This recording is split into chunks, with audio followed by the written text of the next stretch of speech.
Hello friends, welcome to Jeevanya's kitchen. Friends, இன்றைக்கி நம்ம அடிக்கிற வேலைக்கு ஏதமாக நல்லா சில்லுன்னு கேரட் கீர் எப்படி பண்ணுறதுன்னு பார்க்க போகிறோம். குழந்தைங்கள்லாம் ரொம்பவே விரும்பி குடிப்பாங்க. அந்தளவுக்கு ரொம்பவே டேஸ்டியாகவும் ரொம்ப க்ரீமியாகவும் இருக்கும்.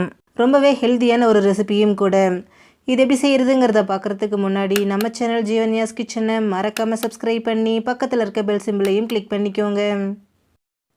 இந்த ரெசிபி பண்ண நான் இன்றைக்கி 1/4 கிலோ அளவுக்கு கேரட் எடுத்துகிட்டு அது மேலே இருக்கக்கூடிய இந்த தோல் எல்லாத்தையும் சீவிட்டு நல்லா ரவுண்டாக மெல்லிஸாக கட் பண்ணி எடுத்து வச்சுருக்கேன். இப்போ இந்த கேரட்டை அப்படியே ஒரு குக்கரில் சேர்த்துக்கோங்க. இது கூடவே 1 டேபிள் ஸ்பூன் சர்க்கரை, ஃப்ளேவருக்காக ஒரு 4 ஏலக்காய், 1 கப் அளவுக்கு தண்ணி சேர்த்துக்கோங்க. தண்ணி ரொம்ப அதிகமாக சேர்க்க வேண்டாம் ஃப்ரெண்ட்ஸ், அந்த கேரட் முங்குற அளவுக்கு தண்ணி சேர்த்தா போதும். பாருங்கள், இவ்வளோ தண்ணி இருந்தால் நமக்கு சரியாக இருக்கும். இப்போ இதை ஒரு தடவை நல்லா கலந்து விட்டுருங்க.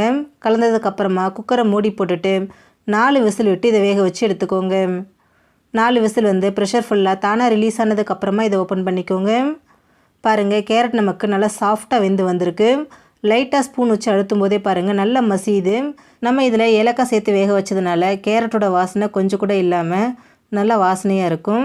இப்போ இதை அப்படியே ஆற விட்டுருங்க. இது முழுமையாக ஆறினதுக்கப்புறமா அந்த கேரட்டை வேக வச்ச அந்த தண்ணியோட அப்படியே ஒரு மிக்சர் ஜாரில் சேர்த்துக்கோங்க.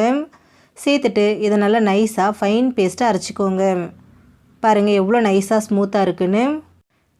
இப்போ இது கூட 1 கப் அளவுக்கு நல்லா காய்ச்சி ஆற வச்சு ஃப்ரிட்ஜில் வச்சா நல்லா சில்லுன்னு இருக்கிற பால் சேர்த்துக்கோங்க. கூடவே 1/2 கப் அளவுக்கு சர்க்கரை, ஒரு 5-6 ஐஸ் க்யூப் சேர்த்துக்கோங்க. சேர்த்துட்டு இதை நல்லா நைஸாக நல்லா ஸ்மூத்தாக அரைச்சி எடுத்துக்கோங்க. பாருங்கள் எந்த அளவுக்கு நல்லா ஸ்மூத்தாக இருக்குன்னு, நல்லா திக்காகவும் இருக்குது. இப்போ இதை அப்படியே ஒரு பவுலுக்கு மாற்றிக்கோங்க. இப்போது திரும்பவும் இது கூட 1 கப் அளவுக்கு சில்லுன்னு இருக்கிற பால் சேர்த்துக்கிறேன். நீங்கள் பாலுக்கு பதிலாக தண்ணி கூட சேர்த்துக்கலாம். உங்களுக்கு எவ்வளோ திக்னஸ் தேவையோ அதுக்கேற்ற மாதிரி பாலோ இல்லை தண்ணியோ சேர்த்துக்கோங்க.